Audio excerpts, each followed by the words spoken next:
I want to welcome you back to Mo Talk with Sports and Mo. Don't forget to hit the like, subscribe, and share. Yo, welcome back to Mo Talk with Will Sports and Mo. I am Shia Yashub. Over the weekend, we had the WNBA All Star, and not gonna lie to you, I didn't watch not one dribble, not one shot did I see. I don't know who is the MVP of the All Star. I don't know who won the 3-point shootout. I don't know who won the skills. I don't know who won anything. But what I do know is that the employees came to work crazy. That's what I do know. I know that the employees came to work like they went out last night and all got drunk and decided that it'd be okay for them to come to work, show up to work on national TV in front of a whopping 4.72 million people with shirts that read, "Pay us what you owe us." I'm really trying to understand, what is it that these WNBA players feel that is owed to them? Trying I'm trying my best to understand this. I've been talking about this for a long time, and it seems like that I am in the minority on this here. And the thing that gets me is that I am probably one of the few people in America that would love to see the WNBA succeed. I actually watch women's basketball more than I watch men's basketball. I really stopped watching the NBA a long time ago because I'm not a fan of the new game. I think that there are certain rules that they have just taken and just done away with. And I don't blame Steph Curry at all. I hear a lot of cats my age blame Steph Curry. I don't blame Steph Curry for the direction that the NBA has went. I blame coaches on lower levels, starting in AAU, high school, college, that is allowing the youngsters to play the style that Steph Curry play. And instead of enforcing them to play the game the way that the game is supposed to be played, Steph Curry is a tremendous talent. And I believe that the league has benefited from his skill set. But I don't believe that the entire league should have migrated to that style of play. With all of that being said, that I'm not on here hating on the WNBA. I wish the WNBA success. I want to see the women succeed because they truly are a group of women that can do a skill set that the majority of their peers can't do. They are professionals. But I'm asking the question, what is it that you feel that is owed you? The WNBA, from my calculations, is only 29 years old. And in the 29 years that it has been in existence, it has zero profit. In fact, in 2018, Adam Silver stated that the league had lost an average of about $10 million a year since its founding. At this particular time, from my understanding, the WNBA is in debt to the NBA $40 million, and yet you allow your employees to show up to work with shirts that read, "Pay us what you owe us." I'm not understanding. And what's even crazier is that you have media heads that's gaslighting these women. Instead of somebody sitting them down,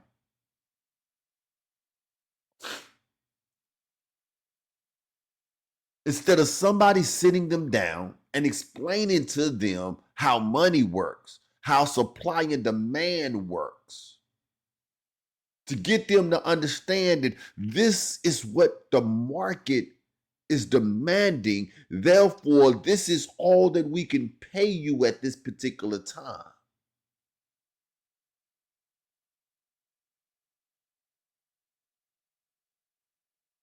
This is blowing my mind that you for real showed up with shirts that read, "Pay us what you owe us." And then you had players like Angel Reese showing up and tweeting out, "We ain't bluffing." What is it that you're not bluffing about, Angel? Explain it to me. Because I'm telling you, if I was an executive in a room with these women, they would not like me.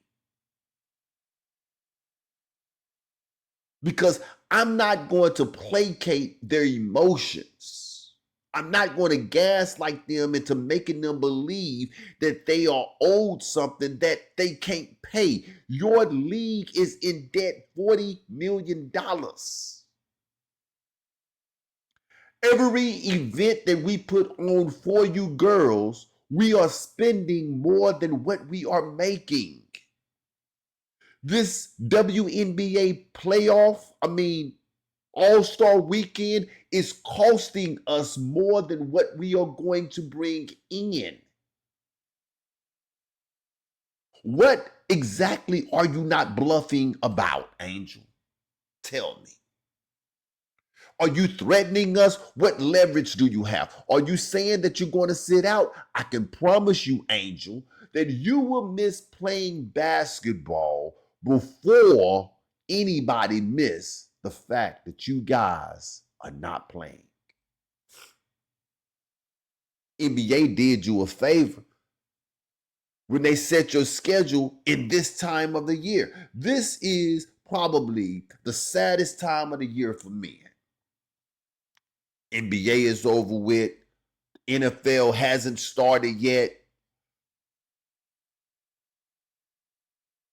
Only thing that we got is baseball. This is the roughest time of the year for sports fan, and you can only generate 4.72 million viewers to your All-Star game.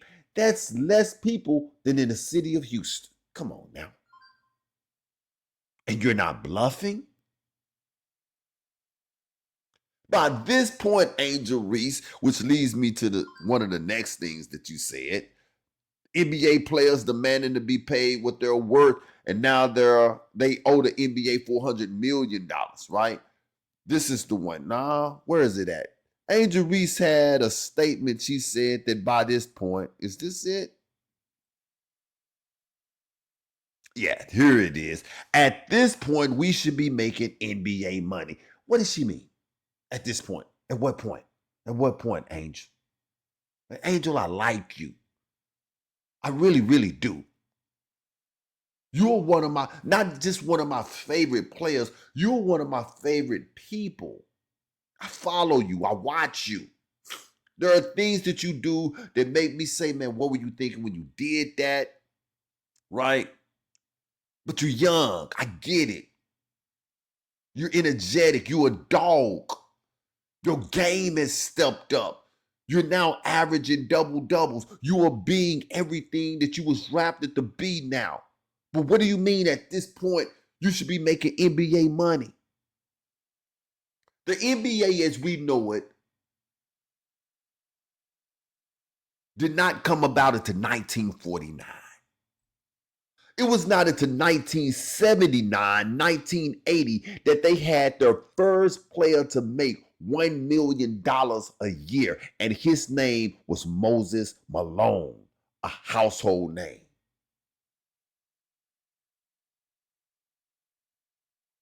By this time, they were already superstars in the league. Iceman, Gervin, Julius Irvin. You had superstars. Name me a superstar in the WNBA whose superstardom spills outside of the borders of the United States of America. I'll wait.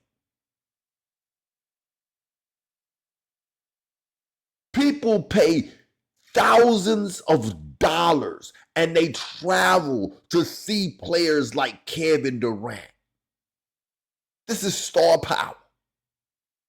These players in the NBA get fined if they set out certain games because people pay their money to see them.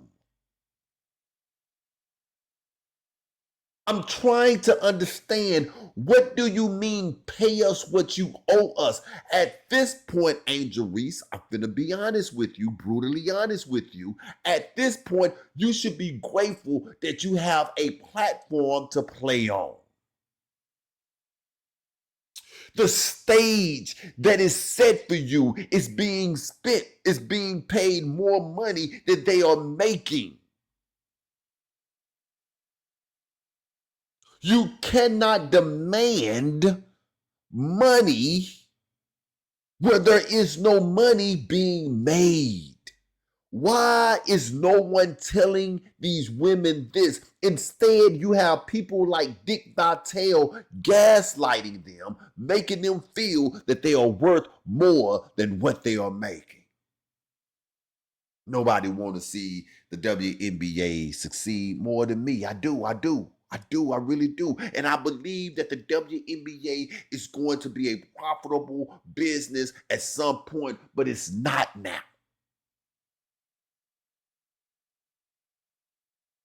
Let's look at some numbers. Let's compare the WNBA ratings to the NBA. In revenue, the NBA generates approximately $10 billion in revenue, while the NBA generates about $60 million. At this point, Angel, you should be making what the NBA is making? Really? 10 billion? Compared to you guys, 60 million?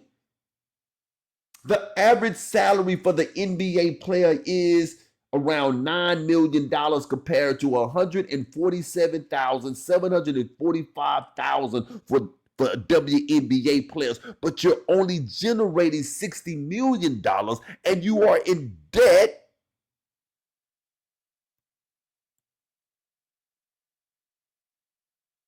to the NBA by $400 million.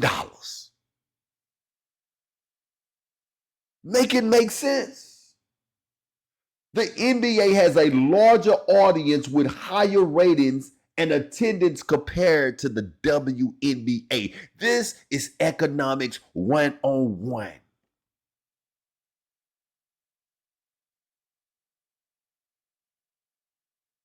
How is it that you show up to work and people applaud you and nobody is telling you guys the truth? And the thing that really blows my mind is that the majority, if not all of the WNBA players are college graduates, which means that you would think that they would understand supply and demand. Build your league. Earn your money. Don't demand. Earn it. Put it on your backs and earn it for the young ladies that is coming down the pike.